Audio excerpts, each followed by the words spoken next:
안녕하세요. 법도서 옥변 옥성기 변호사입니다. 반갑습니다. 안녕하십니까 변호사님. 네. 변호사님, 2023년 7월 26일 남부지검에서 출범한 가상자산범죄 합동수사단의 첫 사건이었던 하루인베스트 폰지 사건에 대해서 2년 전 촬영했었잖아요. 1심에서 지금 무죄 선고되었다고 하는데 사실인가요?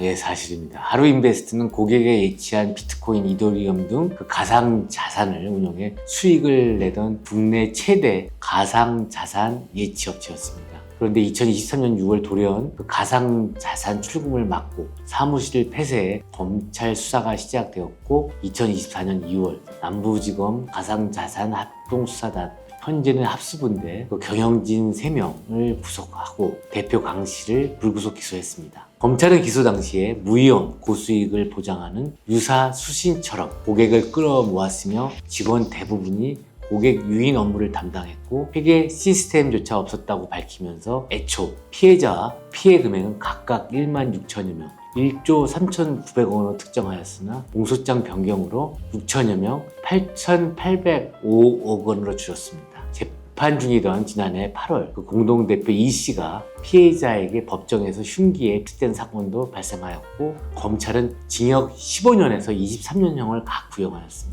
그러나 서울 남부지방법원 형사합의 15부는 17일 특정경제범죄가중처벌법 위반 사기 등 혐의로 기소된 하루인베스트 공동대표 이모 씨 등 4명에게 무죄를 선고하는 등 강모 대표만 이 회사 자금 3억 6천만 원을 횡령한 혐의로 징역 2년에 집행유예 3년을 선고한 것입니다. 변호사님, 그러면 1심 무죄 이유는 무엇인가요?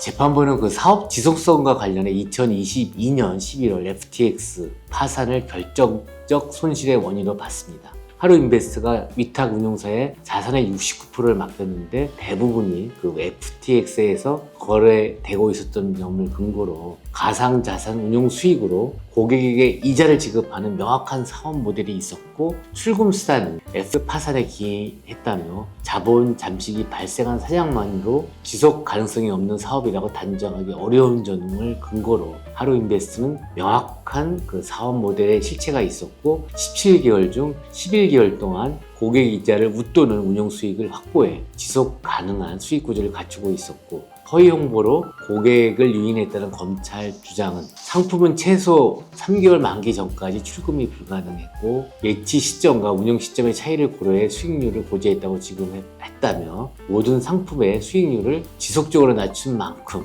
무리하게 고수익을 전제로 홍보했다고 단정할 수 없다고 밝혔으며 편취 고의와 관련해서도 경영진이 개인자금 55억 원을 사업비로 투입한 데다 가족과 함께 74억 원 상당의 가상자산을 예치해 사업에 대한 진정성을 보였다고 인정하면서 무죄 선고한 것입니다. 하루인베스트는 지난해 2024년 11월 파산하였고 비트코인, 이더리움 등을 하루인베스트에 위탁한 피해자들은 엄청난 재산상 피해를 입은 상황으로 경영 실패가 외부 요인 때문이라는 1심 판단을 뒤집으려면 검찰은 외부 요인이 아니었다는 점과 자금 흐름 등을 명확히 밝혀야 하는 상황입니다. 2024년 7월 19일부터 시행되고 있는 가상자산이용자보호법이 시행되기 전에 법령이 미비한 상황에서 가상화폐의 라임 사태라고 하였던 하루인베스트 사건은 피해자들만 있고 이 사건 범행을 주도한 사람들은 처벌받지 못하고 있는 것입니다. 항소심에서 검찰은 1심 법원의 가상자산 운용 수익으로 고객에게 이자를 지급하는 명확한 사업 모델은 없었고 이른바 폰지 사기에 불과하다는 것을 구체적으로 입증해야 될 것입니다. 변호사님께서 하루인베스트 폰지 사건에 대해서 다시 한번 또 얘기를 주셨는데 마지막에 말씀 주신 것처럼 명확한 사업 모델이 아니고 폰지 사기였다라는 걸 정확히 좀 입증이 돼야 된다고 생각이 들었습니다. 변호사님, 오늘도 좋은 답변 감사합니다. 감사합니다. 법도서 옥변 옥성기 변호사였습니다.